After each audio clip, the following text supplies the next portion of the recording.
FEMSA presenta Bote Pronto, un debate sobre la marcha. Desde hace más de 130 años, en FEMSA trabajamos para generar valor económico y social. Buscamos ser el mejor empleador y vecino de las comunidades en donde tenemos presencia.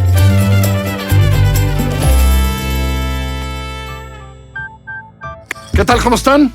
Es martes, bienvenidos a Bote Pronto. Primero recordarles que ya salió Dramamex y que salió con los episodios que recuentan la historia de Colosio, que por cierto, ahora nos quieren recontar.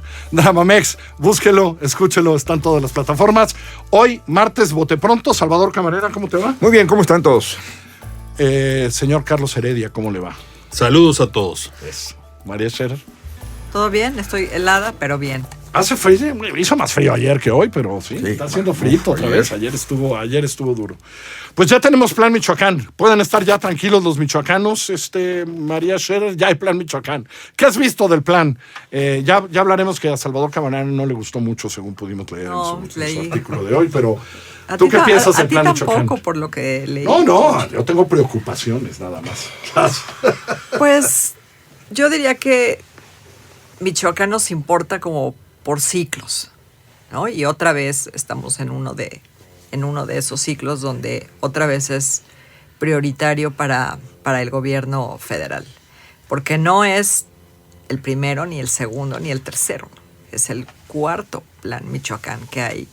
El primero fue con Fox y pues se parecen en algunas cosas, en otras no, pero digo, en general, pues sabemos que implica inversiones millonarias, ¿no? Una movilización tremenda de miles de militares, pero pues lo que genera dudas es pues qué efecto va a tener cuando en el mediano plazo o en el largo plazo, cuando esos militares otra vez dejen Michoacán y cuando Michoacán vuelva a ser o no sea otra vez prioridad del gobierno federal, ¿no? Lo que he leído, pues, el plan merece calificativos como lavado de cara, ¿no? O como apagafuegos. Lavado de cara. No sé ni siquiera si va a lavar la cara. Esa es una de las dudas que vamos a platicar hoy. Digo, no, si va a apagar fuegos, ¿no? Porque luego con estas cosas más bien los fuegos se vuelven a prender. ¿Tú qué conoces Michoacán, Carlos? Digo, haz los comentarios sobre el plan en general. Tiene que ver con la cantidad de dinero que hay en Michoacán, ¿no? Aguacate, limón, el puerto de Lázaro Cárdenas, ¿no? Tiene mucho que ver. Pero déjame empezar retomando lo que dije María, porque efectivamente el Plan Michoacán es presentado en Palacio Nacional, no en Michoacán. O sea, empecemos por eso. A lo mejor la cantera la trajeron de allá. ¿La cantera?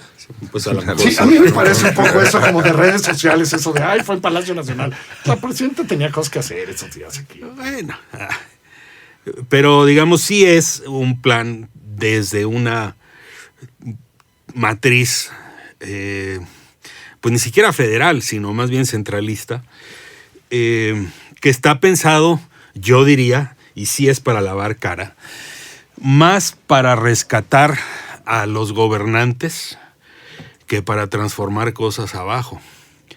Me da la impresión de que lo que escribió Salvador Camarena, de que las balas fueron disparadas en Uruapan pero impactaron en Palacio Nacional. Digo, es una metáfora yo creo que bastante precisa, en el sentido de que descolocó a la presidenta por completo. Sus reacciones han sido viscerales, han sido... Así fue Ayotzinapa, ¿no? Fue en Iguala, pero el impacto fue acá. Sí, así es. Entonces, esa es una primera impresión, que el gobierno está preocupado por rescatarse a sí mismo. E incomprensiblemente por rescatar al gobernador Alfredo Gutiérrez Bedoya. Eso escapa a mi comprensión, que es más parte del problema. Pero vayamos a lo estructural, a lo histórico.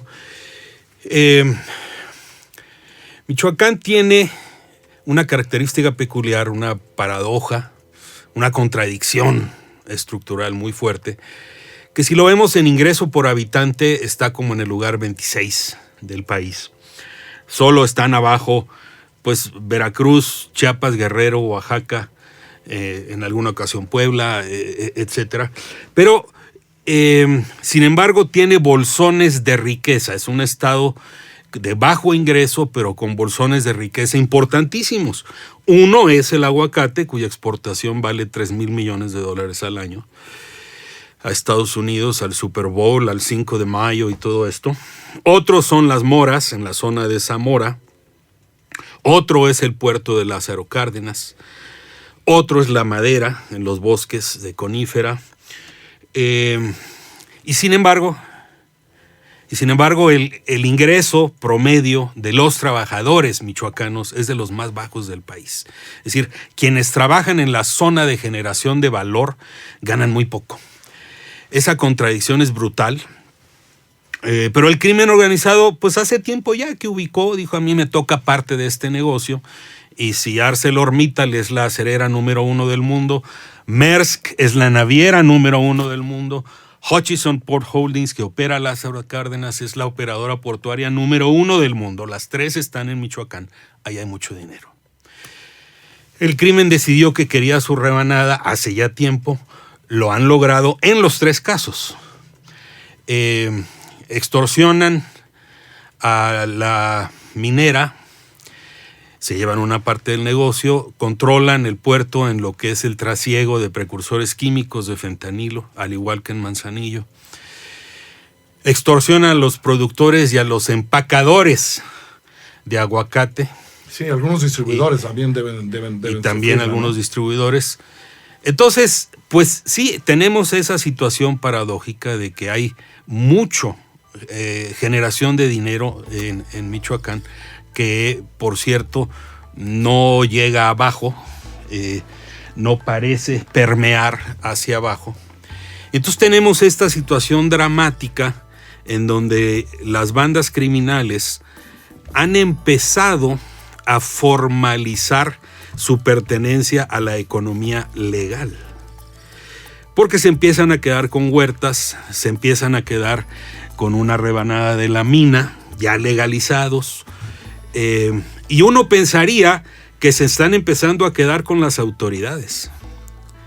Es decir, que el umbral entre banda delincuencial y autoridad se difumina cada vez más, que se va desdibujando, que hemos vivido ya el ciclo completo en Michoacán en el sentido de que algunas autoridades empiezan con la tolerancia al crimen organizado, luego con la complicidad, luego con la asociación y hoy están subordinadas. Salvador, ¿qué le ves al plan? Es decir, ¿qué ves en términos de...? Porque creo que eso que dices del impacto es fuerte, es la primera gran crisis de seguridad de este gobierno, la enfrenta con todo el gabinete el domingo, etcétera. Pues más vale que dé resultados, porque si no la evaluación va a ser espantosa, ¿no? El plan es como una piñata en la que le echaron todo el mundo ahí, a ver, secretarios, ¿qué traen en las bolsas? Todo el mundo sacó, rascó y le metieron a la panza de la piñata la colación de lo que tenían a la mano. Me parece que el plan, su principal error es que no define cuál es el objetivo y cómo sabemos que estamos llegando a cumplir esa meta. Lo que acaba de decir Carlos Heredia me parece que es muy detallado y muy exacto en cuanto a la génesis de las últimas décadas de una problemática social, económica, pero donde en la última parte de lo que señalaba, creo que hay que meterse un poco más. Las autoridades, es decir, si se pudo dar ese crecimiento de las bandas delincuenciales a mafias, a grupos que pueden ya luego empezarse a, entre comillas, a formalizar como codueños de algunos sectores económicos o cooptando algunas actividades productivas, es porque las autoridades nunca fueron lo suficientemente sólidas, aisladas, las policías nunca pudieron resistir y los gobiernos nunca supieron qué hacer. Y la presidenta no lanza un plan de 100 acciones y 57,000 millones de pesos, pero es como pues, un escopetazo de mucho dinero Si es que ocurre, porque este gobierno es famoso por no tener dinero y de repente encontró 57 mil millones de pesos. O sea, magia. Hay algunos que sumaron de lo que ya iban a gastar. Por eso es la colación de la piñata. Los salarios de los 10,000 soldados que van, ya, esos se iban a pagar de todas maneras. Es la colación de la piñata. Sí. El problema de Michoacán es, después de lo que nos describió Carlos Heredia, es cómo hacemos para que la autoridad sea eso, la que regula cómo deben funcionar los mercados, quién hace qué, e incluso cómo hacemos que la gente gane más o que tenga parte de esa riqueza de manera legítima. Que el alcalde sepa que su gobernador es confiable y que le diga, oye, está pasando esto aquí, y el gobernador le puede decir al presidente de la República, a la presidenta de la República, oye, está pasando esto aquí, y se haga una contención de eso. Ese es el plan que necesita Michoacán. El plan que saque de la ecuación a autoridades para contener a criminales y no a autoridades que ya no son ni subordinadas, ya son socias de los criminales. Hay que recordar el trabajo que publicó Nexos en septiembre del 2022, Google. Es muy sencillo, está abierto. Héctor de Mauleón hace un recorrido del reporte que ciertos partidos llevan a la OEA con respecto a la intervención del narco en las elecciones de 2021, y él, aparte con sus fuentes, redondea. Es Héctor de Mauleón que está queriendo créditos, pero ya se los dimos. Gracias, Héctor. En Nexos, Héctor de Mauleón nos hace todo el recorrido de las elecciones, que por supuesto en Sinaloa también hubo intervención del crimen organizado, pero hay una parte dedicada específicamente a Uruapan, hay una parte dedicada a las zonas en donde el crimen fue el factor que incluso hace que la votación a favor de Alfredo Ramírez Bedoya sea mayor que la diferencia que tuvo el candidato de Morena con respecto al perdedor de la oposición que le estuvo más cerca. Es decir, también hay que señalar que el problema viene también de 2021, cuando gana Morena ese estado. No estoy hablando bien de Silvano Aureoles, es otro problema, pero es parte del recorrido que tenemos que hacer. Las autoridades no están ahí, ausentes de la problemática, y menos el actual gobernador.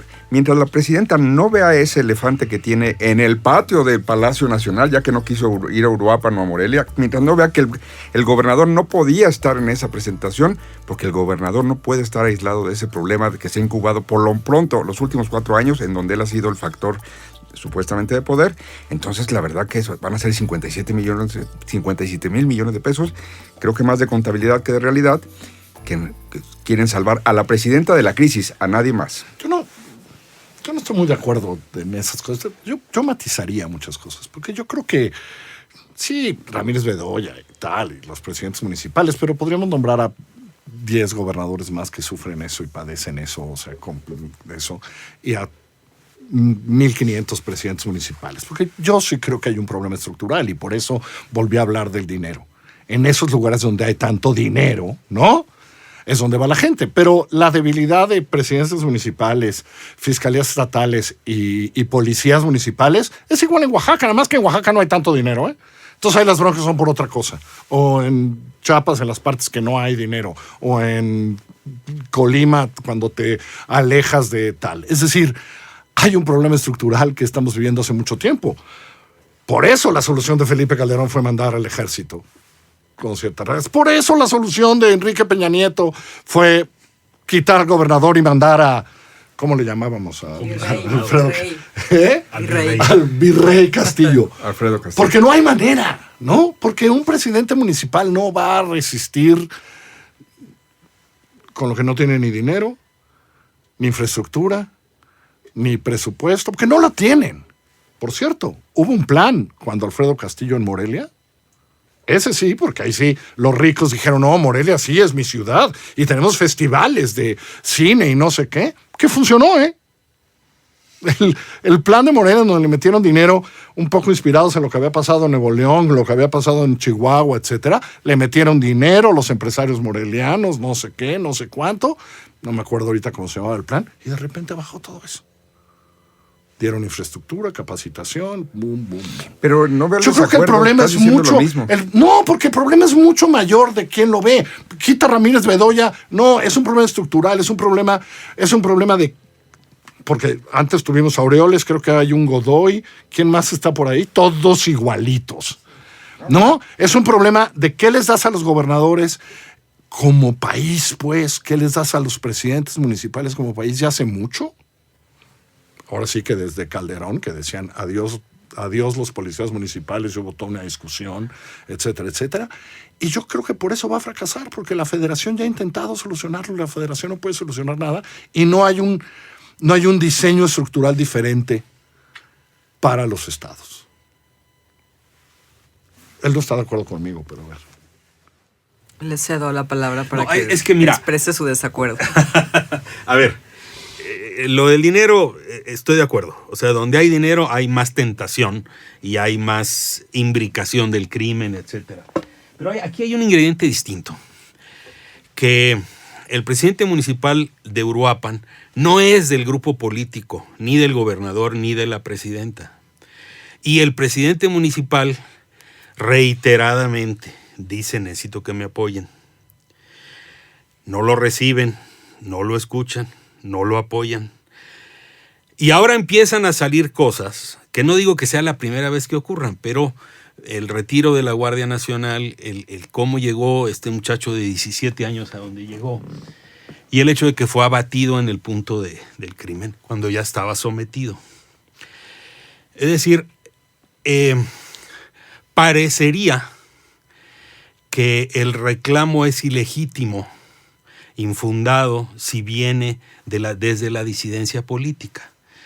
Y entonces la forma de abordar esto es: voy a sofocar, voy a apaciguar, voy a acallar la disidencia política. Entonces, a mí, yo me quedo con... Yo eso no lo veo así, pero... Yo sí lo veo así. Es decir, lo que yo escuché en la transmisión de la marcha en Uruapan, eso es lo que develaba. Es decir, hay más interés en aplacar la disidencia política que en atacar al crimen. Eso decía la gente de Uruapan, una y otra vez. Pero son problemas diferentes, ¿no? No, ya sé que son problemas distintos. ¿Y no era hermano del subdirector de gobierno del Estado? Sí. Bueno, entre hermanos se puede ver. Y no había querido ser de Morena, no había sido de Morena, y luego nomás se peleó para ganar Uruapan. Y no se puede sacar ninguna conclusión de esa Pues relación. la política de hoy en día, ahora resulta que era la disidencia. Pues no, había sido de Morena, su hermano trabajaba con Ramírez Bedoya. Yo estoy diciendo, ¿qué decía la marcha en Uruapan? ¿Qué decía la gente en la marcha en Uruapan? ¿Qué decía la gente? O sea, decían, pidió ayuda y no lo ayudaron. Y no consideraron legítimos sus reclamos. Es decir, estoy de acuerdo que todo esto ha ocurrido anteriormente, pero la parte específica de constituir un polo de organización política al margen del gobierno o en contra o en crítica a, agudiza la situación, porque entonces es como despojar de legitimidad a esa crítica. A mí me parece que hay un problema político. Igual lo agudiza, pero yo creo que es secundario. O sea, hemos visto, ¿no?, presidentes municipales asesinados en condiciones más o menos similares de todos los partidos. O sea, y como los hay más de Morena, según todos los datos. Bueno, eso demográficamente... Pues, por eso, pero muchos más de Morena. Yo, ¿no? Sí. ¿María? Sí, eso creo. O sea, pero creo que tiene razón Carlos en el sentido de que lo agudiza porque le mete ahí un componente que enrarece todavía más la situación. Yo así lo veo. Yo distinguiría, es decir, esto se volvió una crisis por el personaje que era muy, casi místico, pues, en una lógica, pues, muy interesante, con todo el respeto, es decir, por el fallecimiento, evidentemente, en las circunstancias que se dio el asesinato. Entonces, políticamente es muy interesante como el fenómeno de surgimiento de Carlos Manso, del ITESO, además, es decir, preparado, un personaje muy singular. Y por supuesto que el movimiento de Morena lo que quiere es que no haya alcaldes que se le salgan del huacal. Pero eso es una dinámica muy distinta. Eso generó una crisis para la presidenta. Pero lo que eso, cuando lo apartas, es ahí, por eso no decía que veía el diferendo con Carlos Puch, es decir, tenemos muchos uruapans en este país. O sea, muchos ayuntamientos que... La mayoría. Que pues, la presión de sectores económicos, que el crimen quiere su tajada por las malas y tal, y el alcalde no sabe qué hacer, algunos se callan, algunos ceden, algunos ya llegaron embarazados en términos de que ya la deben. Tenemos muchos Michoacán, en efecto no es el único estado en ese problema. De hecho, preocupémonos por estados que están muy tranquilitos, porque quiere decir que el conflicto es que ya no hay conflicto. ¿Por qué? Porque ya tienen un acuerdo con los criminales en donde todos los sectores productivos se mochan, literalmente, y Ya, todos son felices. Y nos barniz. aumentan el precio. Entonces, el problema con el plan es que en ese sentido es una fachada absolutamente, y aparte hasta poco creativa, ni siquiera le echan ganitas, o sea, es así como una fachada ahí como de a ver, cada quien díganos qué va a hacer para el fin de semana, y salen todos los en el gabinete. Entonces, creo que aquí hay un problema también de operación política de la presidenta, y con eso concluiría. La presidenta no tiene secretaria de gobernación, no tiene secretario de gobernación, y no lo ha querido entender. No lo ha querido entender. Es decir, Rodríguez, ¿no? Dicen que la secretaria le tenga que tenga que preguntarle a los alcaldes qué está pasando. Perdón, el país no era tan malo, en los distintos momentos era estructuralmente más fortalecido que eso. La inteligencia de Omar García Harfuch y de las Fuerzas Armadas también falló. Hay una serie de elementos que sí tendría que revisar el gobierno. Y a final de cuentas, pues la presidencia creo que vuelve a tener que reaccionar para disipar una crisis por las fallas de que su equipo no funciona, de que sus colaboradores en los estados, Bedoya, quitémonos que ni más ni menos hay sombra del narco en el 21 cuando fue electo, pero evidentemente no trabajó el problema político del presidente municipal Carlos Manso. Evidentemente el video que circuló burlándose de cuántos abatidos llevas, alcalde, es alguien que no entendía la conflictividad que podía pasar si le ocurría algo a Carlos Manso. Entonces tenemos ahí otro problema.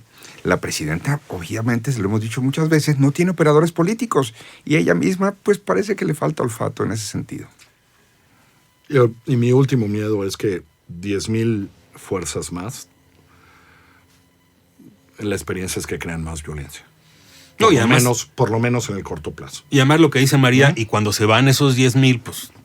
Sí, o sea, la apuesta es que ¿qué pasa? Y yo ahí veo un problema estructural. Oye, ¿estás diciendo que el general Trevilla no aprendió nada de cuando era calderonista? No, pues no aprendió nada, ¿verdad? A lo mejor algo aprendió, pero lo que está claro es que quienes empezarán a perder negocio, por lo menos temporalmente en estos meses, de alguna manera van a responder, ¿eh? No creo que se sientan a retirarse a decir, espérate a que se vayan, ¿eh?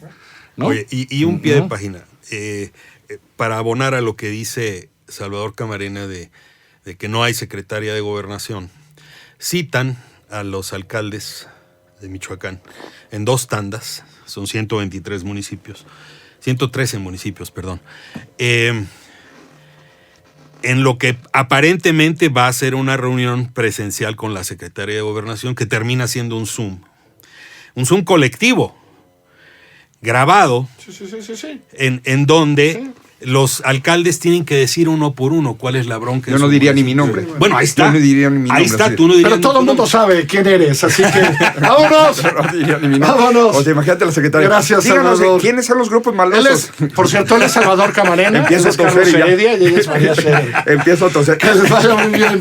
Y ya, pero disculpe, secretaria, y me voy. Estamos en asícomosuena.mx, estamos en Apple Podcast, en Spotify. Recuerden, hoy arranca Drama Mex. Que le vaya muy bien. FEMSA presentó Bote Pronto, un debate sobre la marcha.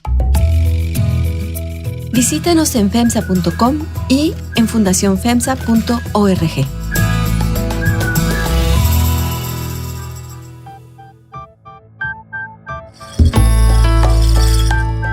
Así como suena y FEMSA presentaron Bote Pronto, un debate sobre la marcha. La dirección editorial es de María Scherer, la producción ejecutiva de Giselle Ibarra. Yo soy Carlos Puch, quien trabaja con todo este equipo, y le presento cada semana nuestras historias. Estamos en asícomosuena.mx, en Google Podcasts, en iTunes, en Spotify, en Deezer, en Amazon Music o allá donde usted escuche sus podcasts.